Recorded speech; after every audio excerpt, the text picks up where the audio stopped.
What's going on, guys? Welcome back to another video, and in this video I want to talk about the 5 reasons why you should not buy a BMW E65 series. Okay then, so the first reason why you should not buy a BMW E60 is simply due to the fact that it is a BMW.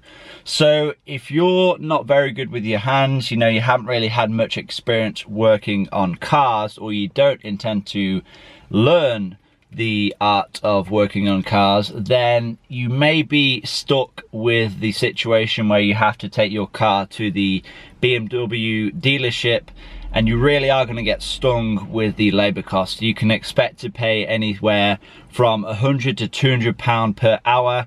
If you're in the US, that might be anywhere from $200 to $300 per hour of labour costs. So if you have quite a lengthy labour intensive job that needs completing, then expect to pay, well up into the thousands for that job to be completed. And that leads me into my next point, the fact that genuine BMW parts are very expensive. Obviously, you are going to get better quality in general, over say a Ford or a Vauxhall or a General Motors part, but the parts themselves are very expensive to buy.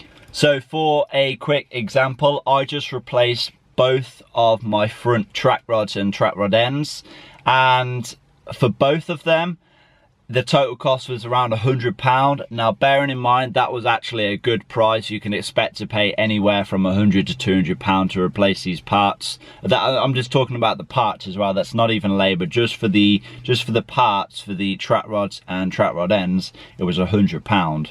Now, obviously, that was with genuine BMW Lemforder parts. So, I can expect them to last, for another 10 years or so. But obviously that initial outlay for the parts is very expensive. Okay then, so another reason why you should not buy a BMW E60 is the fact that they're so complex. This car, when it first came out, was like way ahead of its competitors, with the sheer amount of computers and modules in this car. There are potentially a lot of things that can go wrong. It's not a simple car to maintain. So if you get an electrical problem and you have no clue how to diagnose or possibly code in a new module, then you're going to be paying a lot of money to get that fixed at a dealership, which can turn into a lot of money just to maintain this car. I'm pretty sure BMW themselves in the UK, they charge like £100 just to diagnose, just to basically read one of your fault codes. So in the US, again, you could expect to pay anywhere from $100 to $200 just for them to read a fault code. Okay then, so another reason to not buy this car is the sheer size of it. It's over 16 feet long.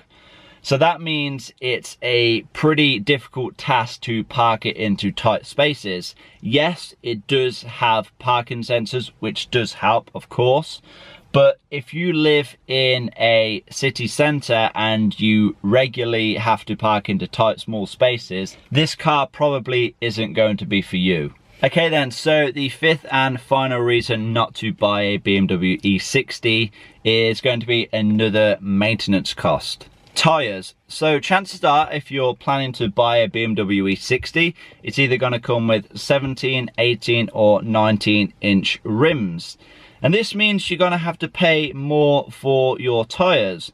Now bear in mind, this is a rear wheel drive car, and that means that pretty much all 4 tyres of the car are going to wear evenly. So whereas on a front wheel drive car, the front tyres, they're doing the driving and they're also doing the steering, and then the rear tyres are basically just rolling along, so they're not really going to get much wear. So you can often change 2 sets of front tyres to 1 set of rears. Not the case on a rear wheel drive car. So expect to change all 4 tyres pretty much at the same time. And these tyres can range, for a whole set of 4, anywhere from £500 to £1,000 for a decent set. Now, obviously, if you're in the US, that is going to be anywhere from $700 to $1,200 for a good set of 4 tires. Now, that's not even going with run flat tires. Personally, I wouldn't recommend run flat tires anyway. They make your ride awful, and to be honest, I would rather just have a spare tire in the trunk.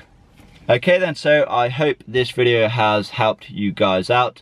I hope it's helped you make a better informed decision whether or not you should buy a BMW E60. Now, I guess my main takeaway point from this video is that they are not bad cars, but you do need to do your research and you need to be prepared for the maintenance costs of them. Okay then, so I want to thank you guys for watching. Please give this video a like, leave a comment down below, subscribe if you haven't already done so, and I'll see you guys in that next video. Peace!